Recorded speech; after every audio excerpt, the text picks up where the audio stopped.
प्रमाणित किया जा सकता। तुमने साक्षात भवानी को अपनी पुत्री के रूप में पाया था और अपने झूठे अहंकार में आकर उसे खो दिया।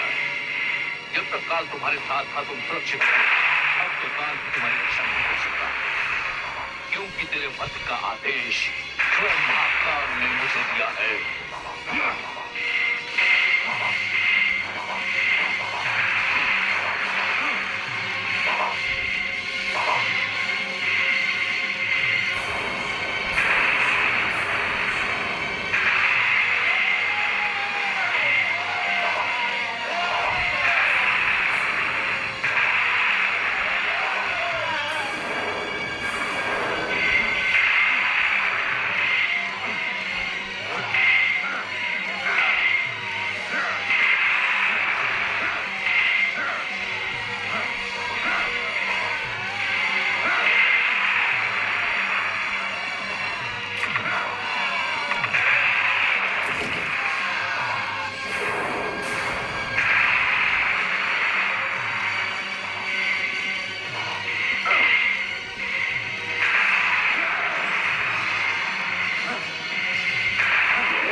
आज तुम ही नहीं तुम्हारा अहंकार भी मेरे चरणों में घुटनों के बल गिरा पड़ा है।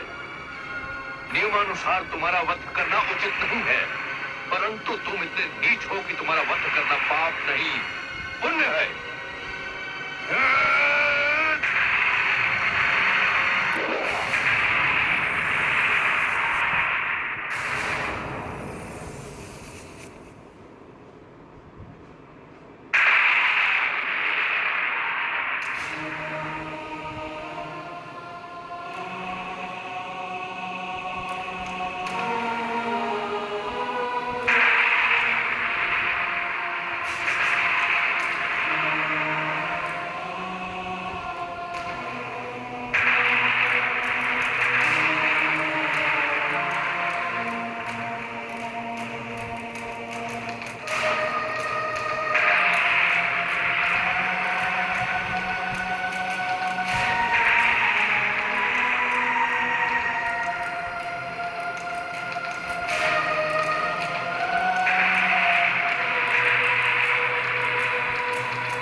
आपने क्या किया देवी?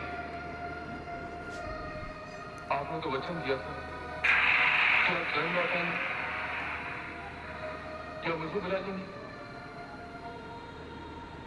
आपने कहना छोड़ा, आपने मेरा हृदय छोड़ा, किंतु संसार छोड़ने की बात तो हमारे बीच में कभी हुई नहीं थी देवी।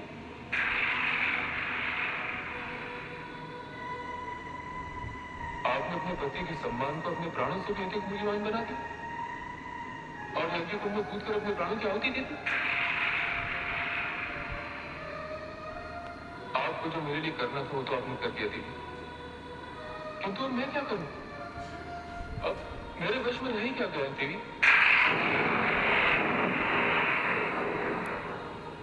महादेवी,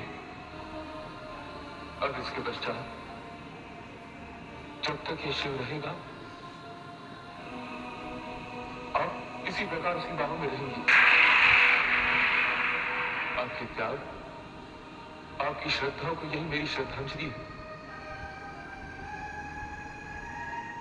और इसके अतिरिक्त मैं भी कह सकता हूं महादेवी, जब आपके पिताजी ने मुझे निर्धन कहा था तब मैं निर्धन नहीं था, किंतु आज ये शिव अपनी शक्ति के बिना निर्धन हो गया है देवी। और मेरी बाहों में जो शेष है उसे मैं सदा अपनी समीप रखूंगा, उसका कभी त्याग नहीं करूंगा।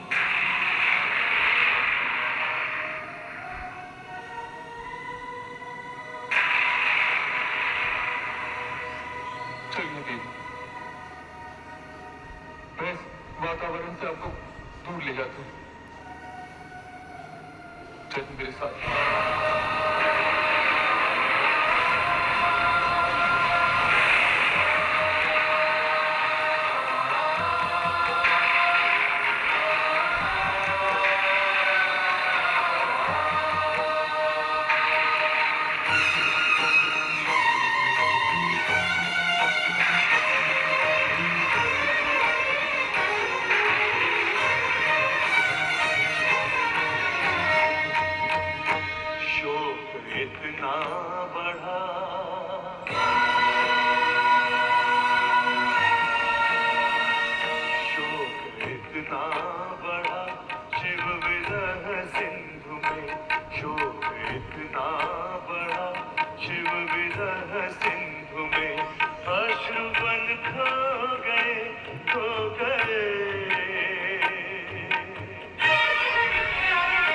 शक्ति क्या छिन गई, शिव तो शिव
परमेश्वरी, आपने सत्य कहा था। जगदम्बे, ये रहस्य अब मेरी समझ में आया। आपने जिस प्रकार पुरुष और स्त्री के जोड़ों की व्याख्या की, आपने जिस प्रकार नारी और पुरुष के संबंध की रचना की और जिस उद्देश्य के लिए सती का जन्म हुआ, उसने तो अपने प्राणों की आहुति देकर ये सिद्ध कर दिया कि एक पत्नी की दृष्टि में पति का क्या सम्मान होता है। हाँ, हे महाकाली, और इसी प्रकार पुरुष ने भी तो सिद्ध कर दिया कि उसकी दृष्टि में नारी का सम्मान क्या है। ये एक ऐसा उदाहरण है जो इतिहास के पन्नों में स्वर्ण अक्षरों में लिखा जाएगा। भगवान शिव ने तो प्रेम की परिभाषा ही बदल दी। उन्होंने प्रेम को अपनी ही भांति ऊंचा और महान बना दिया। वे सती की मृतदेह उठाए इस लोक से उस लोक भटक रहे हैं। क्या ऐसा प्रेमी इससे पहले संसार ने कभी देखा है? और क्या इसके पश्चात कभी संसार देख पाएगा? देवी, ये तो सीख है उन लोगों के लिए जो धन के लोभ में अपनी पत्नी को जीवित जला देते हैं। नारी और पुरुष के संबंधों को ना समझने वाले व्यक्तियों के लिए शिव और सती की गाथा कितनी हृदय स्पर्शी है, कितनी प्रेरणा देने वाली है। हे देवी परमेश्वरी, क्या भगवान शिव सती की मृतदेह को इसी प्रकार उठाए लोक लोक भटकते रहेंगे? हे आदिशक्ति, यदि संबंधों की दृष्टि से देखा जाए तो ये एक महान उदाहरण है, किंतु हे परमेश्वरी, इसे तो रोकना होगा, नहीं तो जीवन का क्रम आगे कैसे चलेगा? आपने सत्य कहा महादेवी, मुझे इसका कोई ना कोई उपाय तो सोचना ही होगा। मुझे शिव से गौरी की मृतदेह को अलग करना पड़ेगा, क्योंकि जब तक गौरी शिव से अलग नहीं होगी उसका दूसरा जन्म नहीं होगा।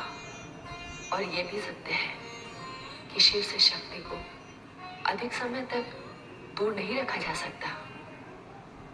हे महादेवियों, मैं विष्णु लोक जा रही हूँ, क्योंकि इस समस्या का समाधान अब केवल भगवान विष्णु ही कर सकते हैं।